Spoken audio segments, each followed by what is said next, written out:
Yes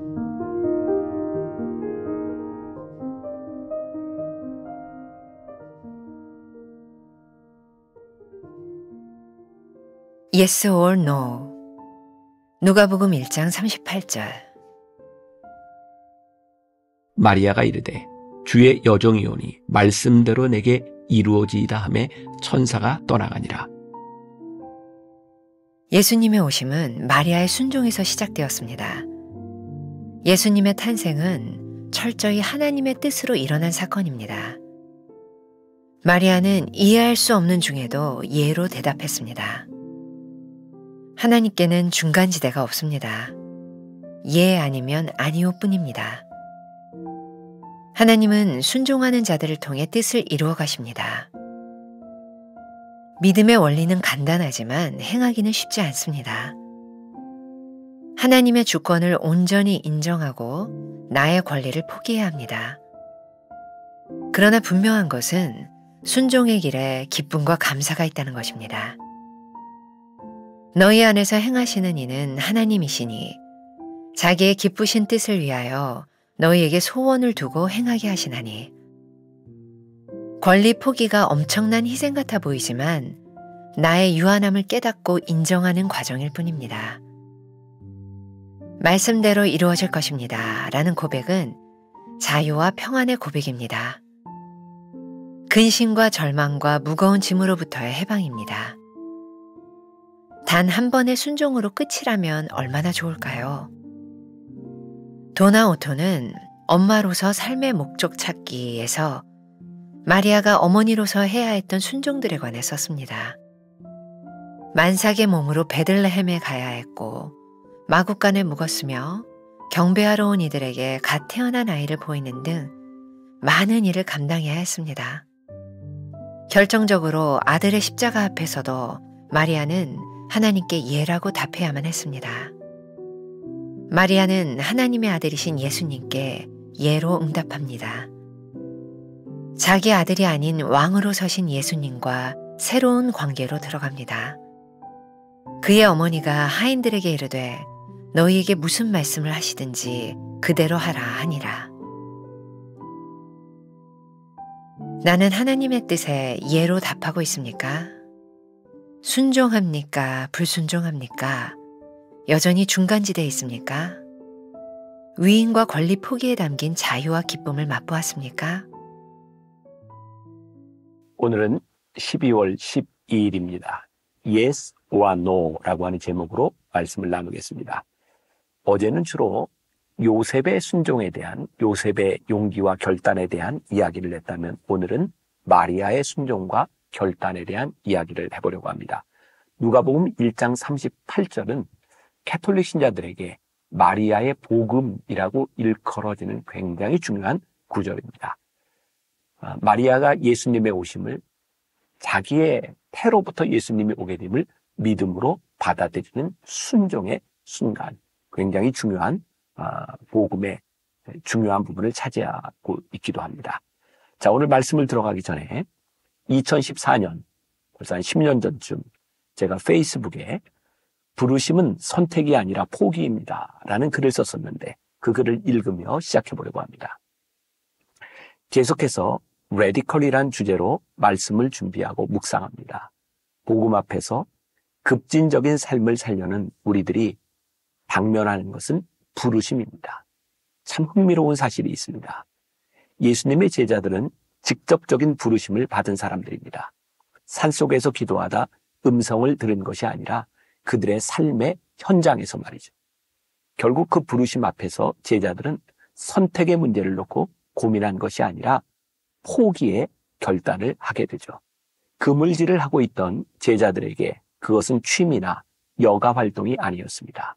생업을 놓고 주님을 따르기로 한 것이죠. 얼마나 급진적인 선택입니까?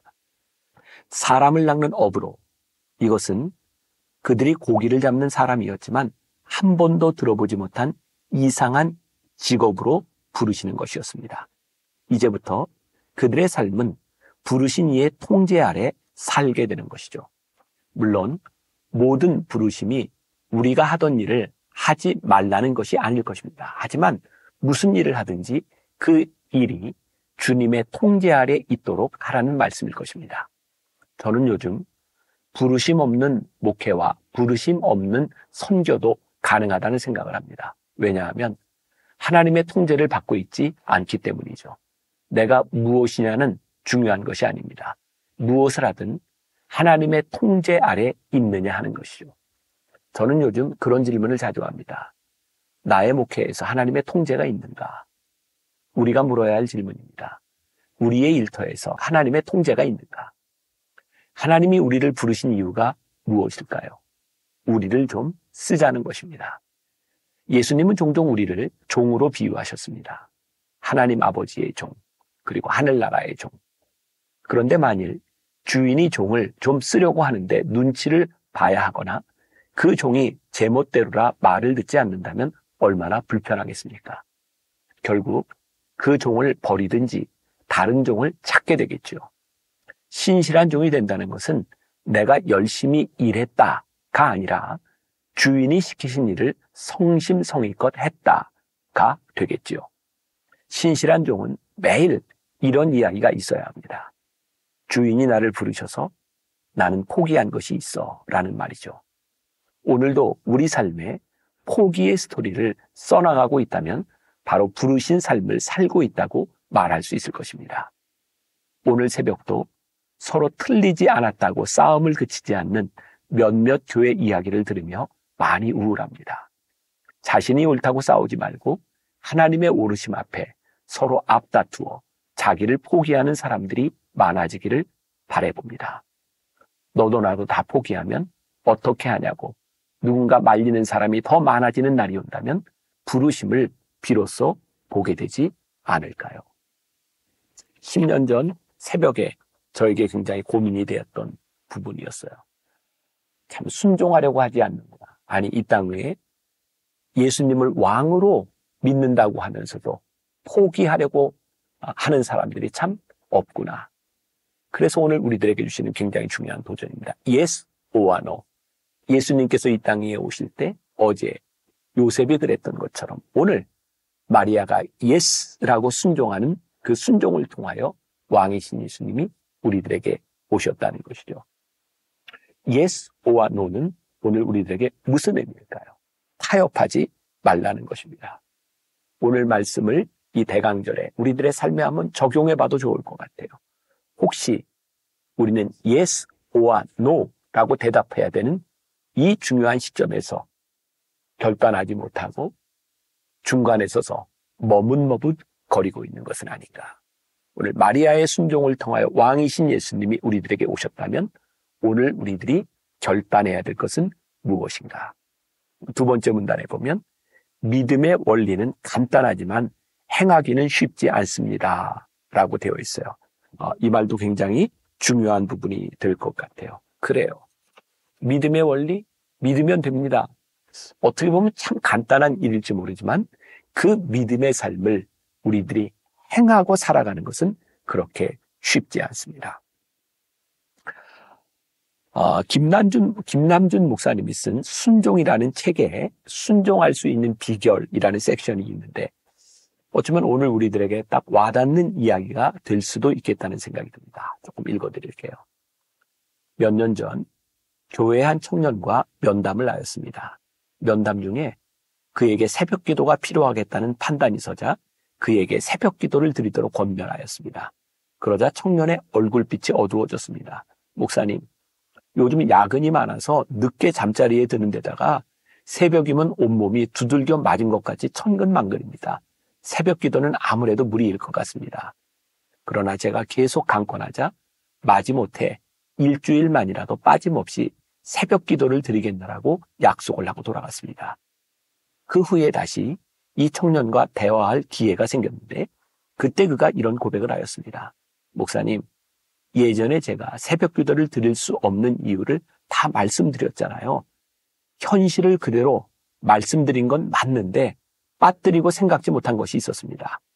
그 모든 한계 상황에도 불구하고 새벽을 깨어 하나님과 기도로 교제할 때 얻는 새 힘을 계산에 넣지 않았습니다.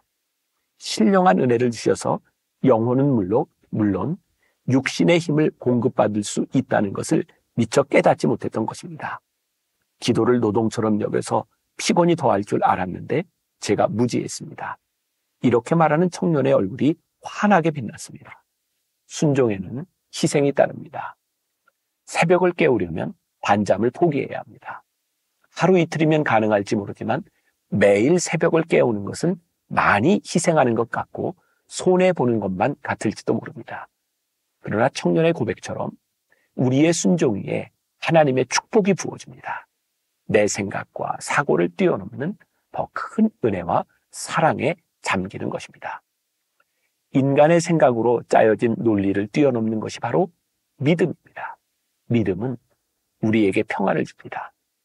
이스라엘이 처한 상황은 인간적인 눈으로 판단할 때는 한계에 부딪힐 수밖에 없는 상황이지만 여호수아와 갈렙은 그 상황을 그들의 평안을 뒤흔들 만큼 비중 있는 일로 여기지 않았습니다. 하나님이 함께해 주시면, 하나님이 능력을 부어주시면 돌같이 단단해 보이는 것일지라도 물처럼 녹아내리리라는 믿음이 확고하였기 때문입니다. 이러한 믿음이 여호수아와 갈렙으로 하여금 순종하게 하였던 비결입니다. 여러분, 여러분의 마음에 굳게 붙든 하나님의 약속이 있습니까? 그 약속의 말씀을 따라 살면 주께서 함께하여 주실 것이며 이길 수 없는 싸움에서 이기게 하시고 견딜 수 없는 고난과 시련을 통과하게 하시리라는 믿음의 사람이 되시기를 간절히 원합니다.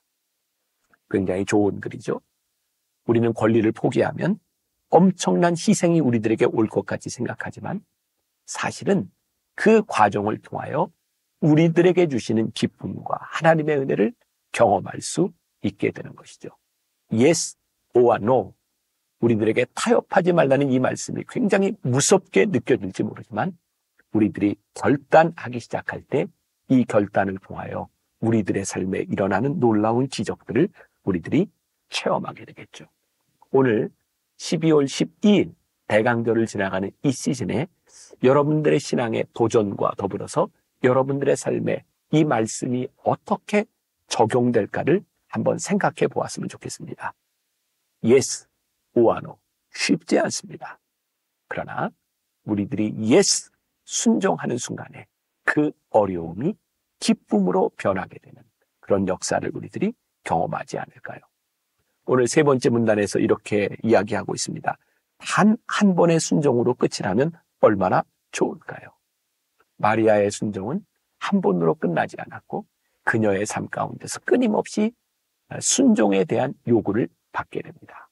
우리들이 잘 아는 요한복음 2장에 나와 있는 가나의 혼인잔치에 물을 포도주로 바꾸는 그 사건에서도 마리아는 하나님의 음성을 듣고 예수님을 잉태했지만 그의 삶에서 그의 육신의 아들이었던 예수님을 주로 고백하는 순간을 맞이하게 되죠.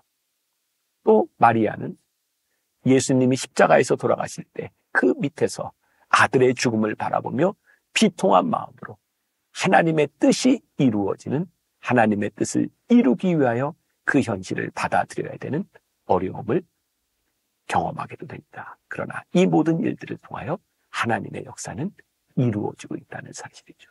오늘 여러분들의 삶에 yes or no, 우리들이 결단해야 될 그 부분에 결단의 역사가 일어날 수 있기를 주님의 이름으로 간절히 축원합니다. 기도하겠습니다. 주님께서 이 땅에 오심은 요셉의 순종과 마리아의 순종을 통하여 결단을 통하여 우리들에게 역사하여 주셨습니다. 오늘 우리들의 삶에 혹시 yes or no 결단해야 되는 것이 있다면 결단케 하여 주옵시고 그 결단을 통하여 우리들에게 주시는 큰 기쁨과 역사를 고백할 수 있는 귀한 믿음의 사람들이 되게 하여 주옵소서. 예수님의 이름으로 기도했습니다. 아멘.